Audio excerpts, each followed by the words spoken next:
Après, est-ce que tu sais pourquoi, c'est quoi l'avantage aussi? Qu'est-ce que tu t'es déjà posé? C'est quoi l'avantage par exemple, du Bitcoin comparé à autre chose? Par exemple, pourquoi avoir du Bitcoin et pourquoi pas avoir, qu'est-ce qu'il y a la différence avec l'euro ou avec une autre action en bourse ou quelque chose d'autre? Ou l'or, par exemple.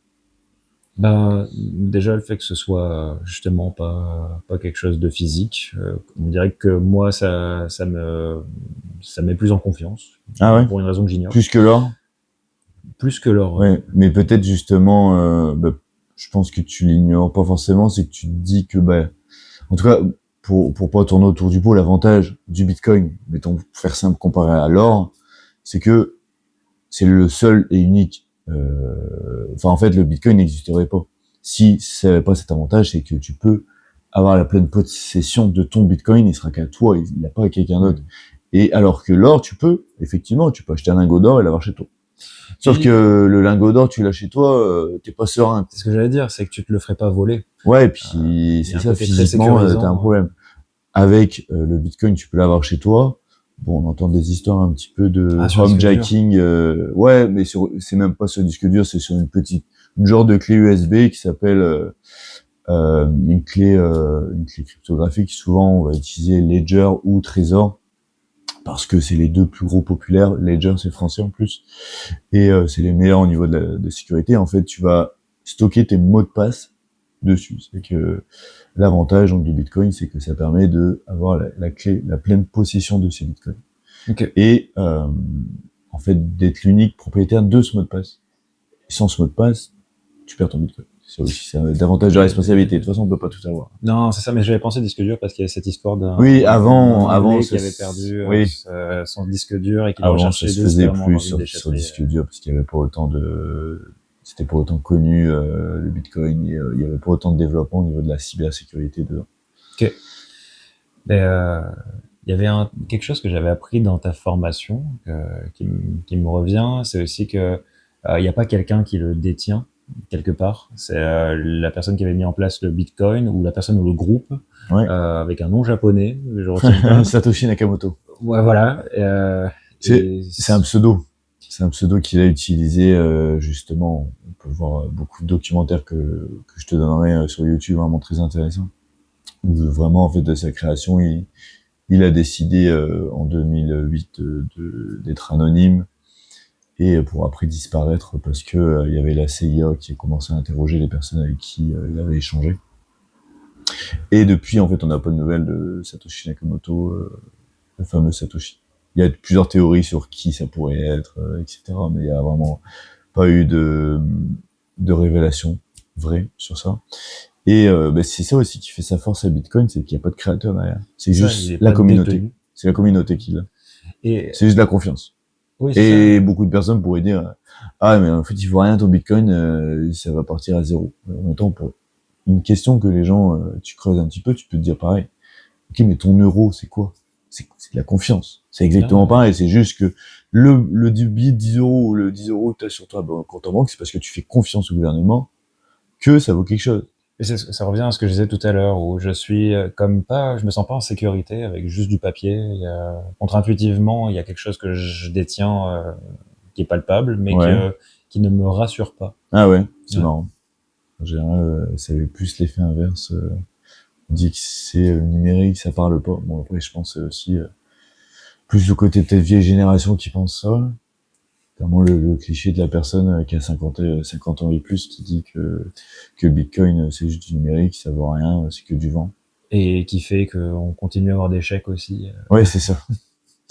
Et il y a une autre question que tu te posais un petit peu en rapport avec Bitcoin, crypto-monnaie. Euh, Tu disais tout à l'heure qu'il y avait donc Bitcoin, Ethereum Ethereum, ouais. et autres. Quelles seraient les alternatives? Est-ce qu'il y en a beaucoup qui naissent à tous les jours des crypto-monnaies? Est-ce que des solides comme les deux premières qui ont été citées Il y en a existent? quelques-unes qui peuvent être plus ou moins solides. En gros, pour faire simple, que je dise à peu près des chiffres approximatifs, il y a la capitalisation boursière du Bitcoin, ça va être autour de 1200 milliards. Ethereum, c'est dans les 300. milliards. Et les deux, à eux deux, ils représentent 70-75% de tout le marché crypto-monnaie. Et le reste, ça va être des capitalisations à plusieurs dizaines de milliards, qui vont être aussi des grosses crypto-monnaies. Euh, Déjà, ce qu'il faut comprendre, c'est que c'est les deux plus anciennes crypto-monnaies qui ont encore beaucoup de valeur. Que Ethereum, ça a été créé en 2015. Et en fait, les projets, il y en avait dans les années, en 2021, pour faire simple, il y en avait peut-être 20 000, 30 000 projets. Maintenant, il y en existe des millions. Parce que toi et moi, on peut créer un même coin. Si on veut. On peut se décider, on peut le vendre et décider de l'appeler le Julien Coin. Ok. Je suis pas sûr que ça s'achète beaucoup, ça. Donc oui, il y a d'autres projets qui peuvent être plus ou moins intéressants, mais ça c'est beaucoup plus spéculatif déjà avec la crypto-monnaie. En gros, t'as le Bitcoin, c'est un effet de levier, on peut dire. C'est un effet de levier sur la bourse. L'Ethereum, c'est un effet de levier sur Bitcoin. Et les autres crypto-monnaies, c'est des effets de levier sur Ethereum. Donc c'est encore plus risqué, quoi. Si Bitcoin, par exemple, chute de 10%, Ethereum, c'est en général 20%, et les autres, c'est 30%. Okay. Parce que il manque de liquidité, etc. Bien sûr qu'il y a d'autres projets qui vont être intéressants, mais c'est des choses qu'il faut davantage creuser. Mais en tant que débutant, de rester sur Bitcoin et Ethereum, vraiment un petit peu comprendre comment ça marche. Justement, mettons que demain j'arrive et je veux placer une somme arbitraire, on va dire 10 000 euros. Est-ce que je suis mieux de la répartir entre l'Ethereum et du Bitcoin? Ouais. Ou est-ce que je suis mieux de tout mettre sur le Bitcoin, tout mettre sur... je reste sur mon idée de diversifier mon activité, j'aurais envie de faire les deux. Mais est-ce que c'est rentable plutôt de séparer comme ça entre les deux entités, les deux cryptos, ou est-ce que je suis mieux de tout mettre dans une des deux?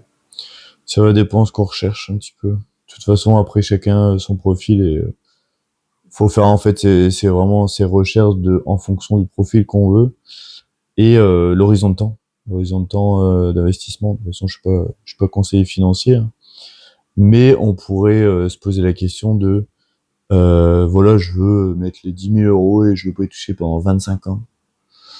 Le risque qu'Ethereum soit plus là, il est plus élevé que Bitcoin dans 25 ans. Tu vois, s'il y avait une crypto-monnaie qui serait encore là dans 25 ans, s'il n'y en avait qu'une, ce serait Bitcoin. La deuxième, pour l'instant, c'est Ethereum parce que c'est quand même quelque chose qui fait très différent de Bitcoin et c'est le numéro 1 dans sa catégorie avec notamment les smart contracts, c'est des contrats intelligents qui vont exécuter des choses tout seuls, notamment en ce moment en plus avec les RWA, c'est les Real World Assets, c'est ce qui va permettre à la bourse traditionnelle de transférer sur la blockchain. Qui a déjà en ce moment justement il y a un plein essor sur tout ça où on va pouvoir acheter encore plus facilement et posséder réellement ses actions. Mettons, on va acheter une action Tesla, on va l'acheter avec la crypto-monnaie et on va l'avoir en portefeuille. Cette action Tesla, on va pouvoir la mettre en garantie. C'est-à-dire qu'elle va être, c'est un peu comme hypothéquer sa maison. Et avec ça, on va ne pas la vendre et on va pouvoir réemprunter pour racheter encore une autre action Tesla, etc. Après, tout ça, c'est plus ou moins risqué en fonction de la boucle qu'on utilise, parce que bien sûr que si t'en fais qu'emprunter, il suffit qu'un petit peu, il y ait une chute, que là tu peux tout te faire liquider et que ce soit vendu de force. Il y a aussi au niveau de l'immobilier tokenisé, où on va pouvoir avoir des parts d'immobilier. Il y a aussi énormément d'aspects aussi sur l'identité numérique. Ethereum, c'est un peu comme la tentacule, l'ordinateur mondial, le futur ordinateur mondial. En ce moment, on parle beaucoup plus d'intelligence artificielle. On parle un peu moins que la révolution crypto pour l'instant. En tout cas, les intelligences artificielles, dans le futur, ils vont devoir, c'est un petit peu le schéma narratif, ils vont devoir utiliser des portefeuilles pour s'échanger entre eux, les agents IA, les agents intelligence artificielle qui vont qu'on va peut-être chaque entreprise va avoir leur agent, ben ils vont devoir s'échanger de l'argent entre eux et donc Ça va passer par les crypto-monnaies. Et Ethereum est fait partie d'une des blockchains, si c'est pas la blockchain principale pour ça. Donc aussi une prise de valeur par la suite. Tout ça, c'est des paris un petit peu sur le futur. Qui c'est à nous de juger nous-mêmes de est-ce que c'est un risque qu'on a envie de prendre, est-ce que c'est quelque chose qu'on pense qui va arriver. C'est de toute façon dans chaque chose il y a toujours un risque dans l'investissement, et si on met notre argent sur un livret A, le risque c'est déjà que c'est sûr à 100%, c'est que tu perds du pouvoir d'achat. Ça c'est bon, une petite parenthèse, mais en tout cas pour répondre à ta question, c'est ça va dépendre de l'horizon de temps. Aussi, tu peux dire que je veux ces 10 000 euros, je veux les transformer en 20 000, 30 000 euros éventuellement dans 5 ans, 6 ans pour m'acheter une maison par la suite, avoir un meilleur apport immobilier. Ça dépend des objectifs. C'est des choses, en fait, je pense, dans l'investissement, d'autant plus dans la crypto-monnaie, que moi-même j'en ai fait l'erreur, qu'on réfléchit pas vraiment. On veut tellement l'appât du gain tout de suite qu'on réfléchit pas au montant. On investit pas, on réfléchit pas au long terme, même à moyen terme, à 5-6 ans. On va juste penser à court terme, on va se dire ah mais si là ça monte, vas-y je peux le faire. Et au final tout ça s'apparente juste au casino quand on n'a pas de stratégie.